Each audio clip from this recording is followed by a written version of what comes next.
clouds of war was hovering over the Southland like a flame. The North and South both thought was right, marched proudly for their flag. In President Buchanan's time, his last 4 months in power, the Union disintegrated, Congress watched its fading flower. 6 states from the Union then withdrew, gave loyalty to the line. 4 guardsmen shelled Fort Sumter, and that was the first shot. Then fears of Carolina folk grew great in southern mind. General Lee and Jackson took a stand for revenge as they would find.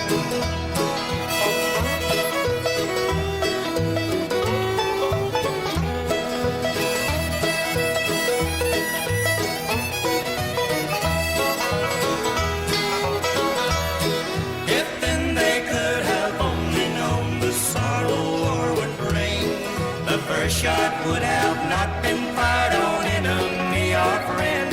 So many thousand died in vain, the soldiers who believed. If that first shot had not been fired, peace might have been achieved. The shoulder-to-shoulder tactics used by rifles, muskets changed. Too soon, too many clumps of dead to defensive war arranged. Today we decorate the graves, their honor marks the spot. They lost their lives on the battlefield all because of one first shot.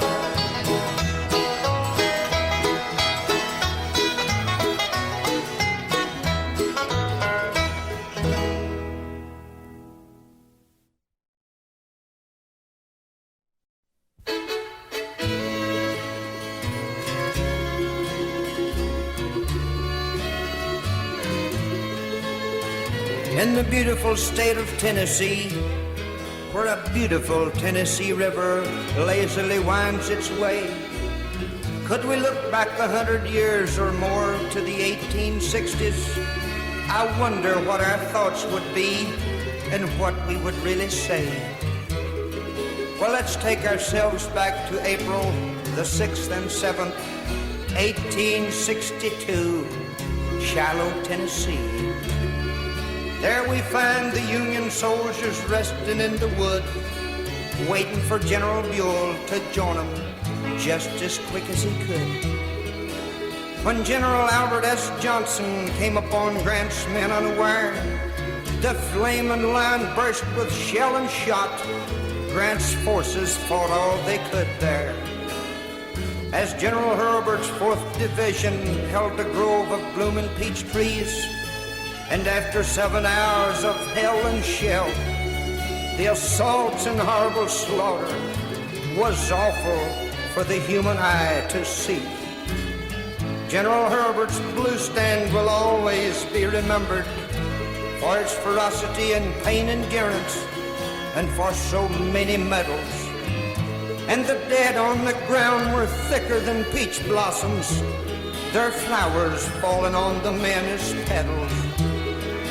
In the awful slaughter at Shiloh, Grant lost 14,000 men. The Confederates lost 11,000 for the cause. Can anyone ever dismiss the deaths of 25,000 men without the proper cause? Albert Sidney Johnson made a promise, and there his promise of attack was fulfilled. He led his mighty troops on Shiloh, and along with 25,000 others, Johnson was killed. Thus ended another milestone in the Civil War. Shiloh, Tennessee, you paid your price, and you'll be remembered forevermore.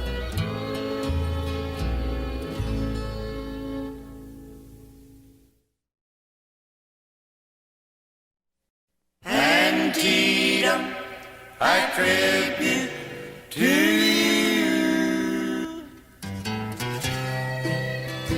As General Lee headed his mighty army to Antietam Creek, Maryland, no one knew or even dreamed the dreadful day that was awaiting war's command. Confederates caught the Federals resting, awaiting tomorrow's fight. And the next moment the cannons roar, drowned out their screams of fright. The dead were thicker than the corn stalks that grew on the Miller farm, and you couldn't hardly walk at all unless it was on back, chest or arm. The Louisiana and Georgia brigades face to face in death row stood, and they had to give some of the cornfield away until reinforced by General Hood. The men of the 1st Texas Regiment, while 8 out of 10 of them dying, they made Meade's Pennsylvanians pay hard for their pain and their suffering and crying. 12,350 Union men perished, and 13,700 grazed in one day's hours. These dedicated lives were lost forever. Their pay was only corn stalks for flowers. Thus ended Lee's invasion north. What a terrible price he had to pay. The Southern cause was jolted south. Time it was to think and pray. Antietam's battlefields are kept today in memory of those who had to die. And as we think and look at you, Antietam, we can't help but wonder why. Antietam, I tribute to you.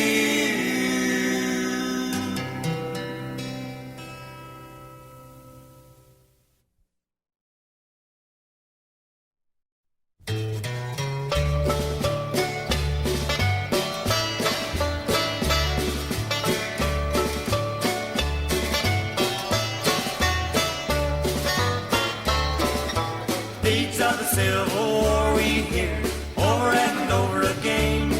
How the foot cavalry marched so far, 30 miles of daily pain. How the 2nd Virginia Infantry made up of Stonewall's men, and how Lee's Northern Army did valor for him win.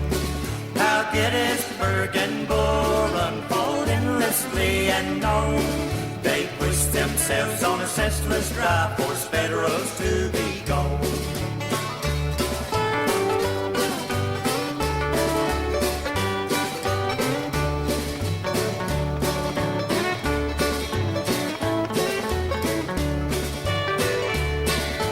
Chancellorsville bears witness how Lee's right arm man stood.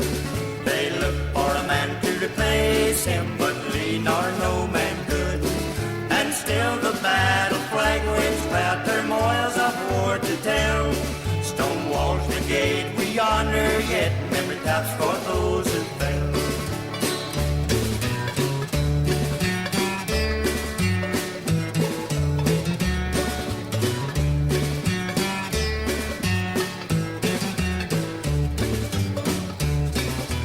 Deeds of the Civil War we hear over and over again. How the foot cavalry marched so far, 30 miles of daily pain. And still the battle flag waves proud turmoils of war to tell. Stonewall's brigade we honor, yet memory taps for those who fell.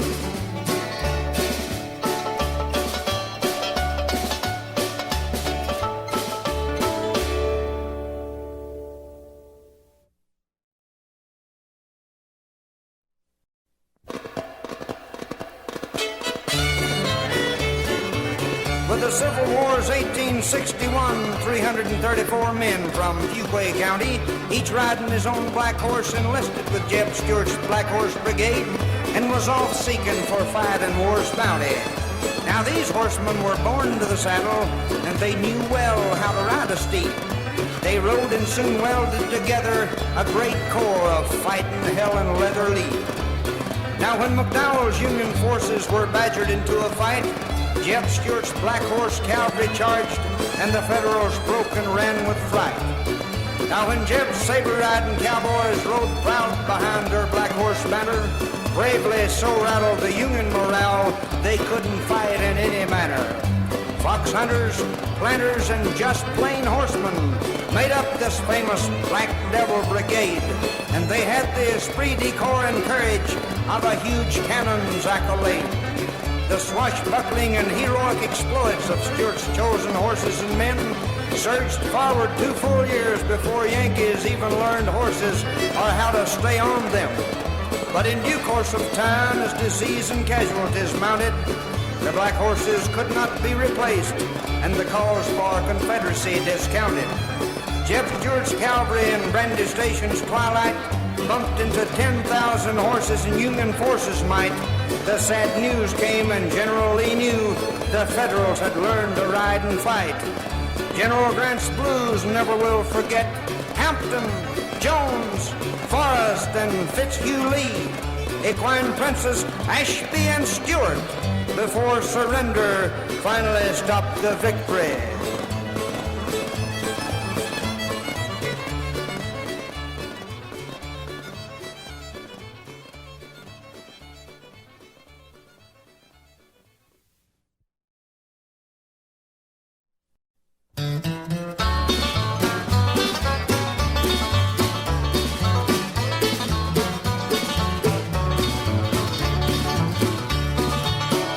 On the evening before the Battle of Gettysburg, it was around about 9 that night. The rebels been gathered and beautiful songs were sung to the soldiers' delight. When singing and gaiety ended, the Federals with light tunes and kind. Dixie and Arlie then filled the air. Thoughts of loved ones at home filled their mind. On Rappahannock's banks, these 2 armies quietly listened to the words of home sweet home. While 100,000 men were regrouping, on the morrow they'll be covered with foam.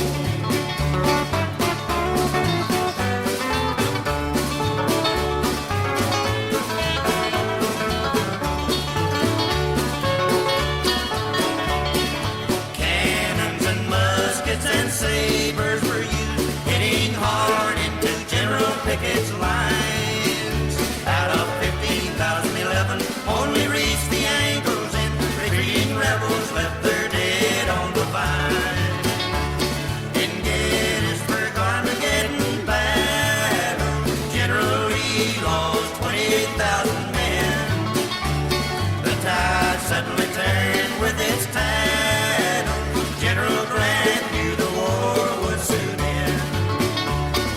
Gettysburg will always be remembered, for this was the turning point of the war. Now today we're a nation united. There's no hatred remembered anymore.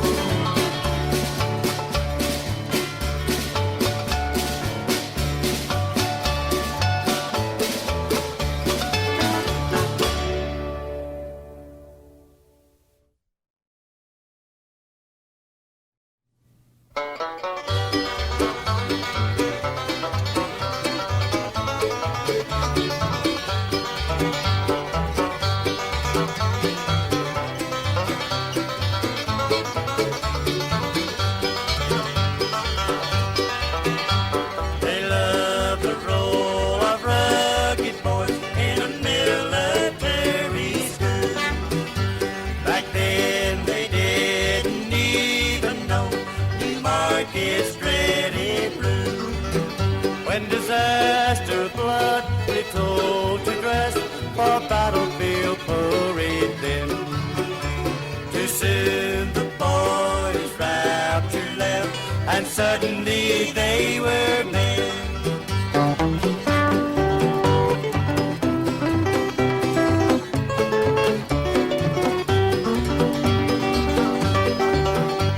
"247 marched in Breckinridge command, and when they got to New Market, they were fighting hand to hand.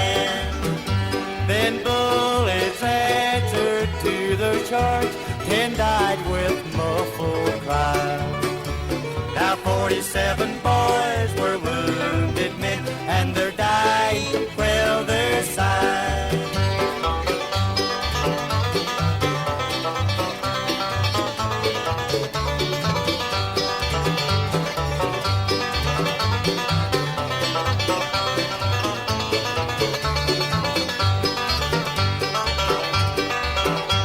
Their white and gold flag proudly waved as they charged up the hill. The price they paid we'll never forget, their memories living still. Young heroes brave from V.M.I, their faces wet with rain, charged up the hill and turned the tide as they fought pain with pain.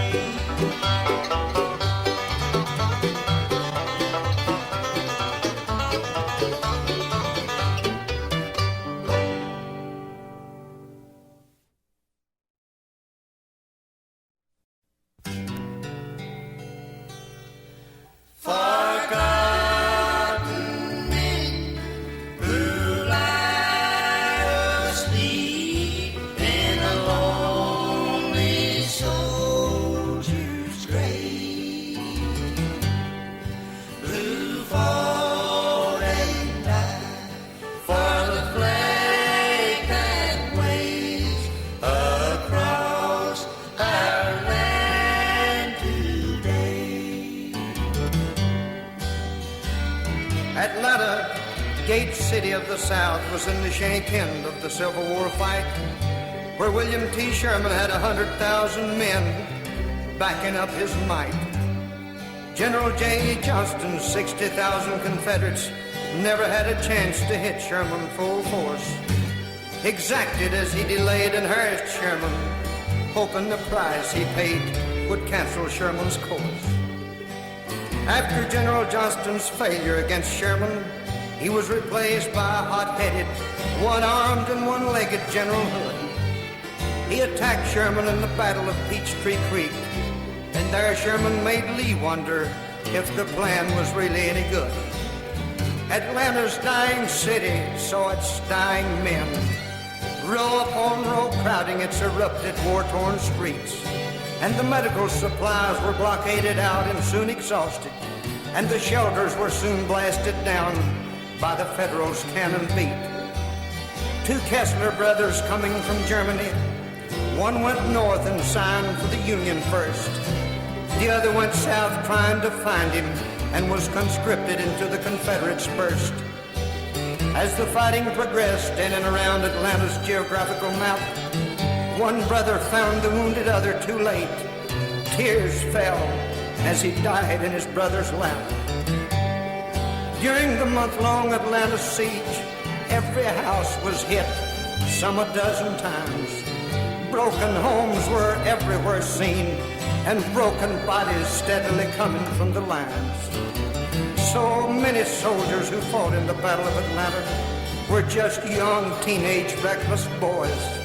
Atlanta, you must always remember this, for youth made most of the noise.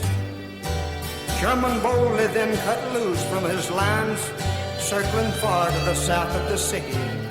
And General Hood's only rail line was smashed.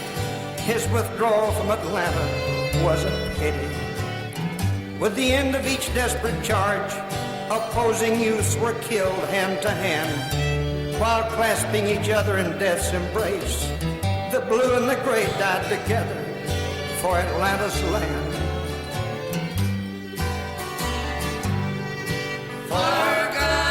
Forgotten men who lie asleep in a lonely soldier's grave, who fought and died for the flag that waves across our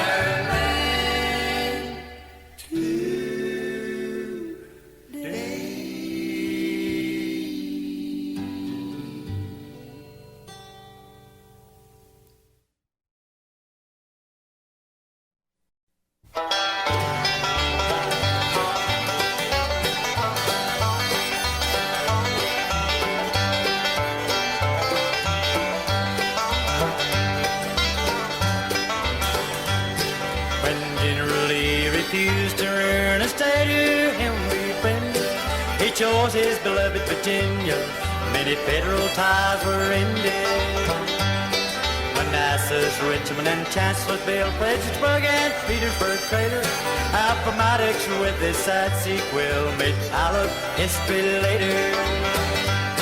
The Army of Northern Virginia, ever present as a dogwood tree, they did Virginia's valor proud, stood and Stonewall of Lee. 68% of the Civil War battles were fought on Virginia's soil. Abundant red blood earth holds heroes' sweat and blood and toil.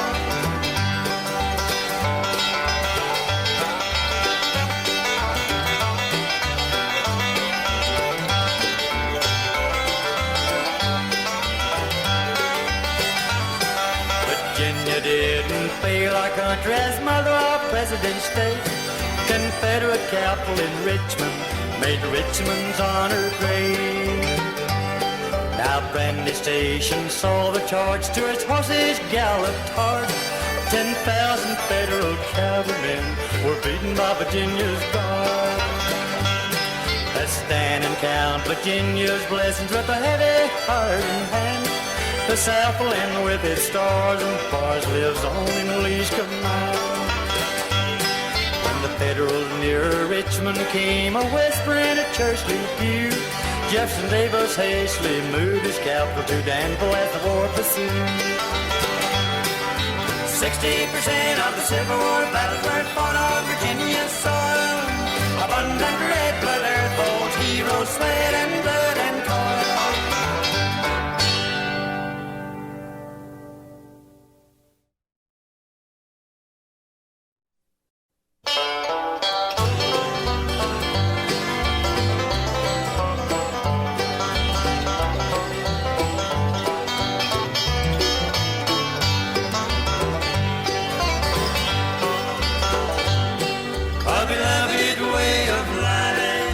Southland's lazy way came into being, as many worlds would say. Plantations, fertile fields, and colonnaded homes, a symbol of the Southland, its dignity and law. Many slaves were slowly getting freedom's taste, as time measured means back then to stop a war in haste. The war between the states, South's blood and honored Mars, they found a glorious flag, red and white with stars and bars.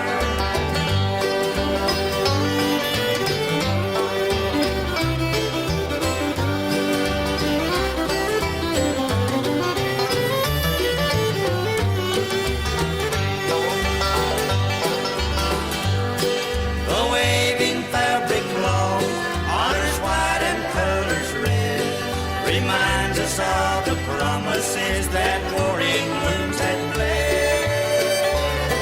The purity in its blue, ladyhood and southern belle, rebels Lee, Jackson and Stewart, they never ceased to tell. Battle-worn and battered, proudly waged through all the fray. Bullet-scarred and bloodstained, never leave us, they did pray. When Appomattox came and marched the rebel men, they stacked their guns, the cause was lost, tears soaked the flag again. The loss of Southern cause, so slow for legs that lag, never will the South surrender, its stars as bars its flag.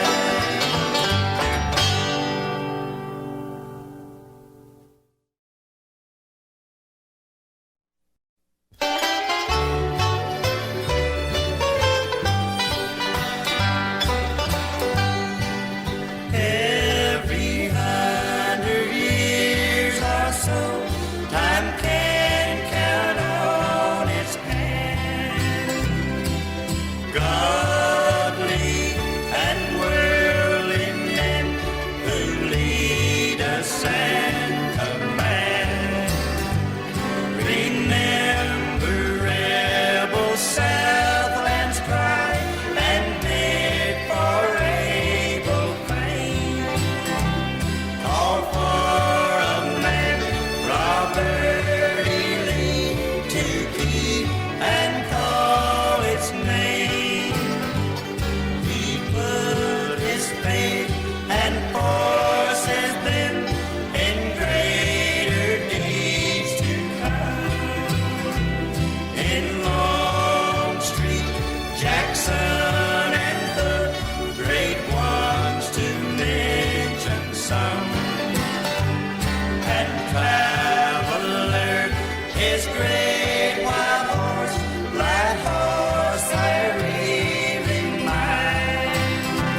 listen to a southern shell. His ragged and tired armies lacking numbers and supplies gave up at Appomattox, surrendered dignity with sight of different and finer grace. He was cast grandeur apart and superior to the worthy of the world. Through the hard pages of time, his name stands aloft alone. His Confederacy lost the Civil War, but his greatness forever's song.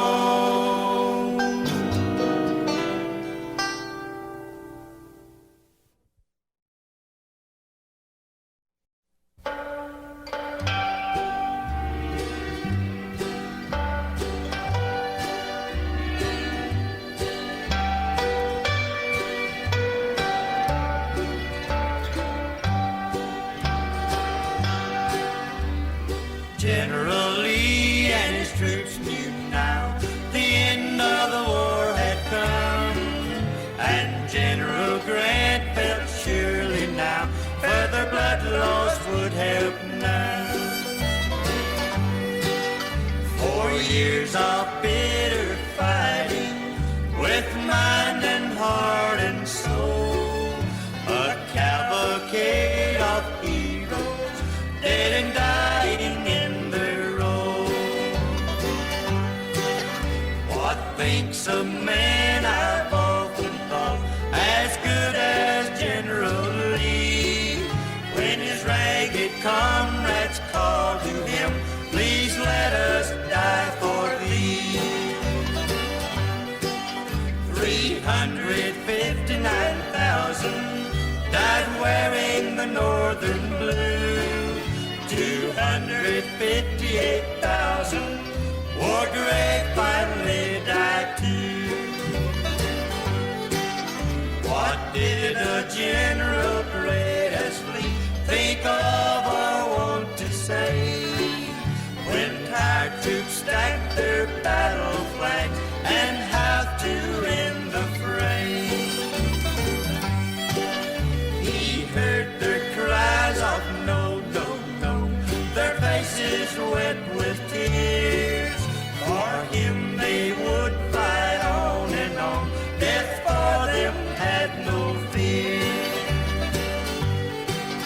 Appomattox courthouse stands today, a shrine where peace was signed. Thank God for Generals